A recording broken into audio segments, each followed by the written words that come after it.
gozaimasu, the little hat tip to Sumie Hasegawa, the illustrator of Botanical Shakespeare. And here we are in London. And I just had to show you, somebody gave me this, look at that, beautiful, oops, there went one. They're running away. This is not olives. This is a bowl of damson plums. And they're so sweet and juicy and delicious. And of course, they are in Shakespeare, which is probably why she gave them to me.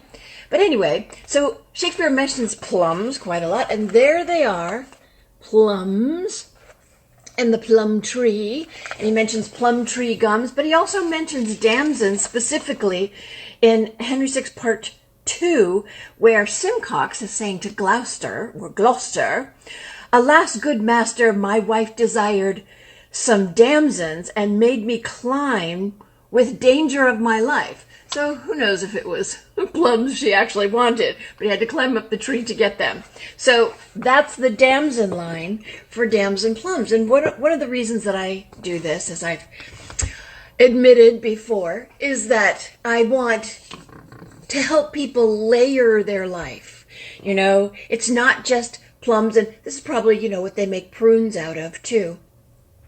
It's not just a plum or a prune or whatever. It's a character, it's a play, it's literature, it's history, it's ethnobotany, if you will.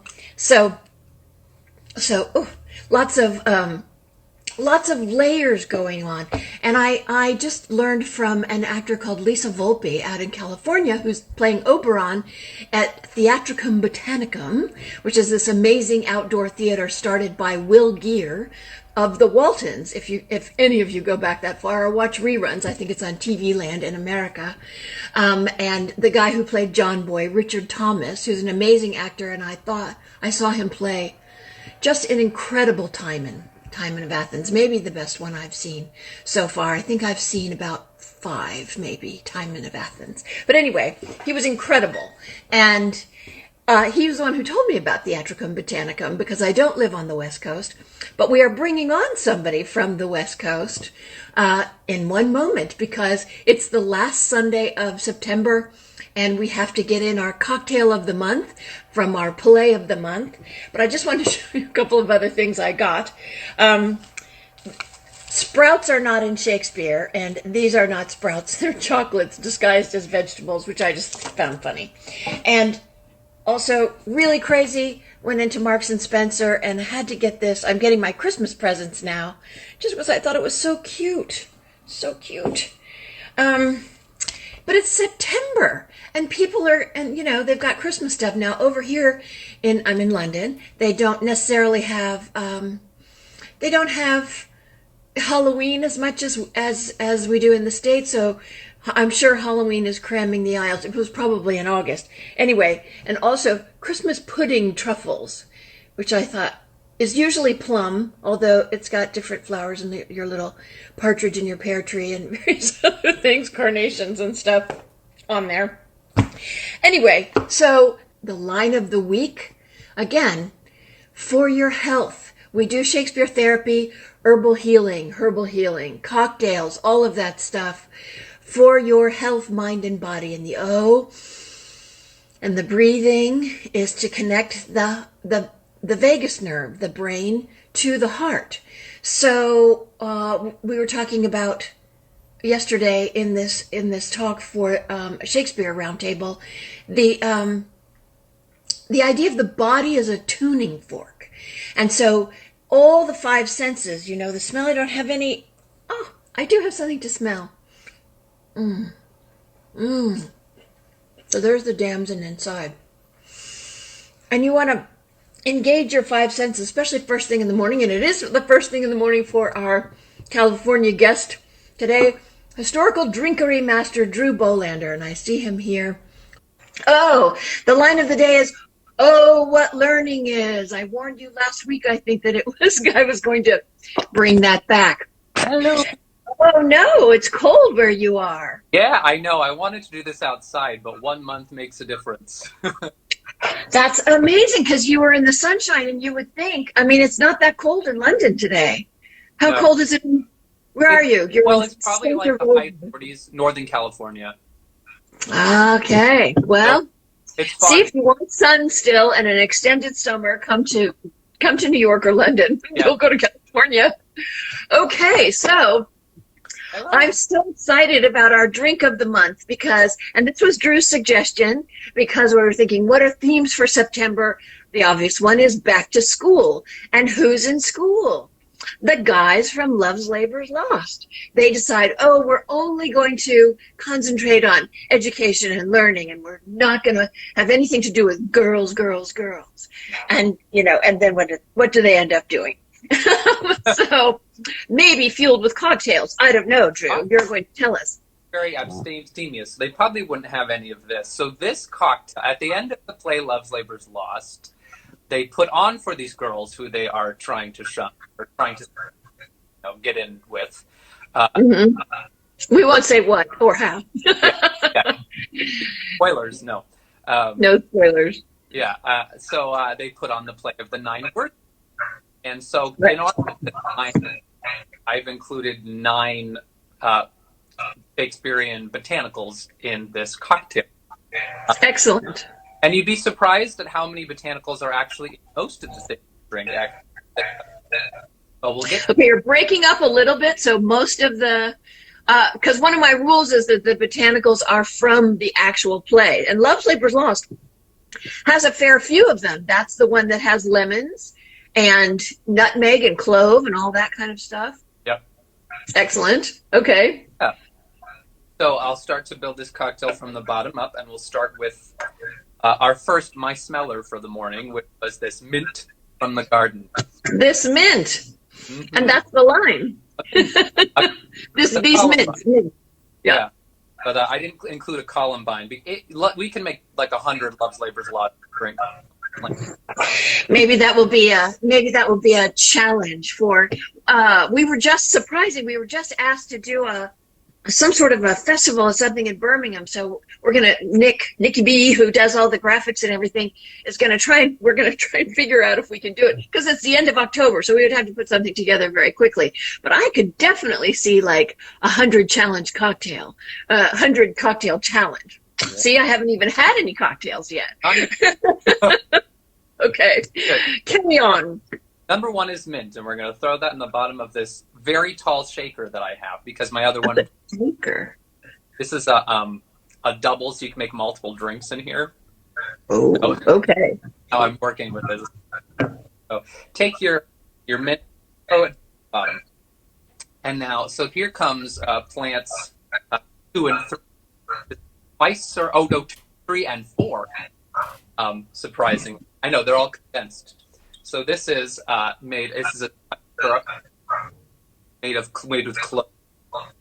No, a syrup made with cloves. I don't know why you're just breaking up a little bit. You're some syllables. So talk more slowly. This happened time when we were this far away, so I'll talk slower.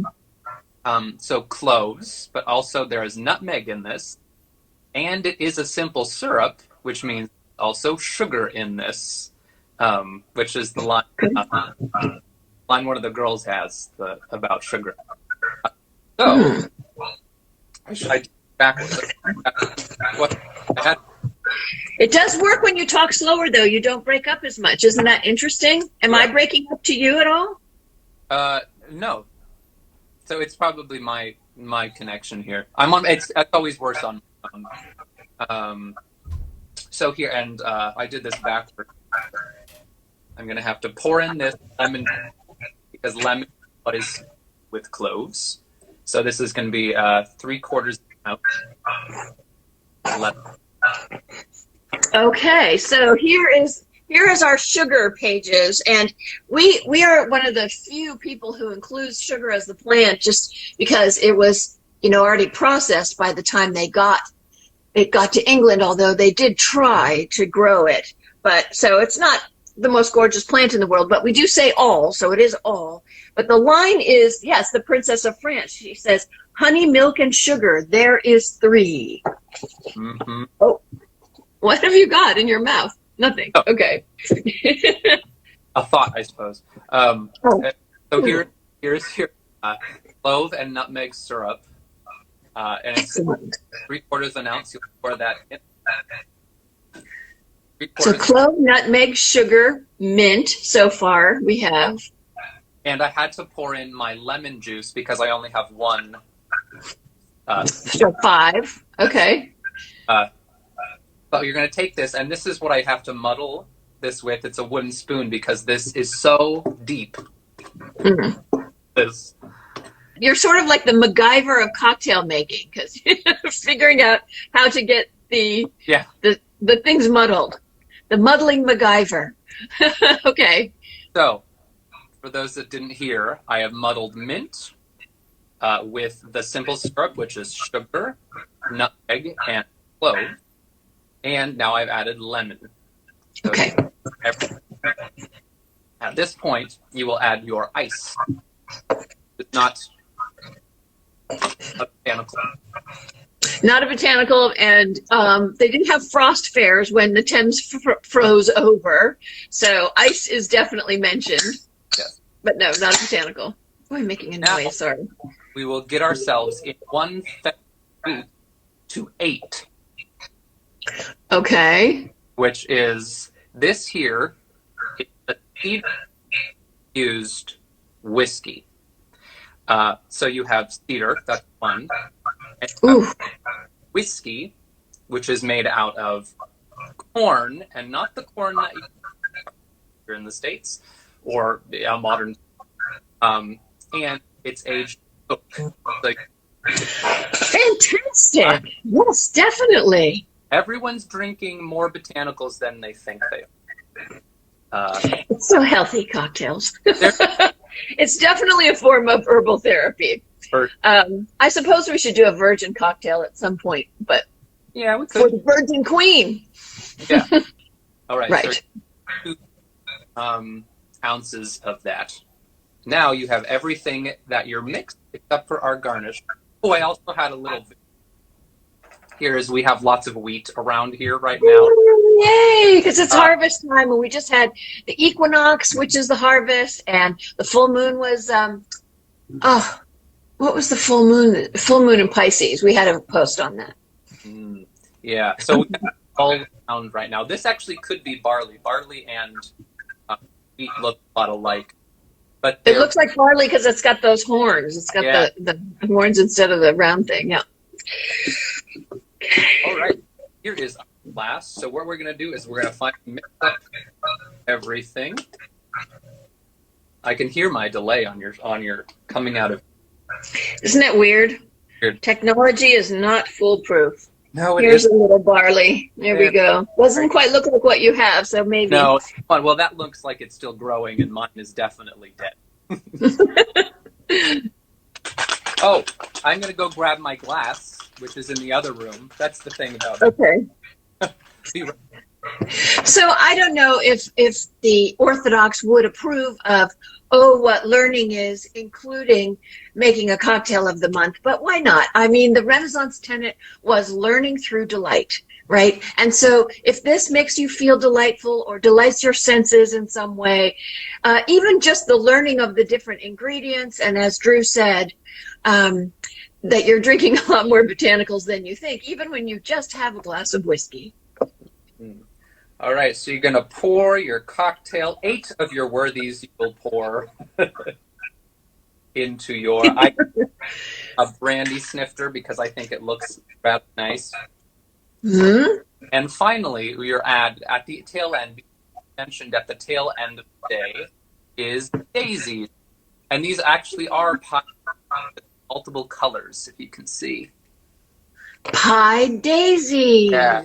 Oh, that's beautiful. Yeah, so this is a type of daisy. I'm not sure if this cultivar was around in the time of Shakespeare. It's just a quick a note about the cultivar situation. I was at Burleigh House the other day, this week, where Lord Burleigh, Queen Elizabeth's chief minister, who was a mad gardener and planted amazing gardens, and John Gerard's Herbal is dedicated to him. John Gerard was his head gardener at Theobald's.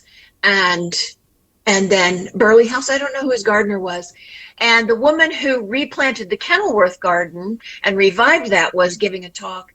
And she was saying they didn't do DNA testing on on the soil to see what flowers were there, like they had at Edith Wharton's The Mount. And so, I mean, we don't really know what cultivars were there, but I think people are moving in that direction of finding those kinds of things out, which is fantastic. Yeah, it is cool. We do know what comes later because there's a lot of stuff that is brand new. Like, oh, we just created this new Yeah. kind of. So here we are. Oh, that's so beautiful. Doesn't everybody wish they could have a drink of it right now? I do. So usually with a garnish, you want something scented and dangerous. Yeah. But I'm okay if you want to put a little extra mint in the garnish. Oh, that's a great idea. If you want that scent. So really, this is a really interesting drink. It kind of tastes a little bit like a mint julep and whiskey sour, but then you have a spices in there. There's spices and the cedar whiskey, which literally makes it kind of taste like a sauna. So you've got a kind of a summery top note and then an autumn bottom note, if we want to look at it like a perfume in a way. Yeah. What does it smell like? What kind of scent does it have? The drink itself? Anything? Because it's cold, so maybe. You do get the mint right away, even though it's the mint's what comes first, and then a little bit of this sauna cedar sort of smell. It's got it's a very transitional drink seasonally. You're saying, yeah. Oh, what learning is. Come on, give me the line of the week. It's the nurse from Romeo and Juliet. Oh, yes. Oh, what learning is. There you go. See how easy it is? And so we've now learned to make this drink, which will see us through the beginning of the fall, and it's Learning Through Delight, and where we will post the drink and the recipe up on Botanical Shakespeare, of course, and we will see you next month.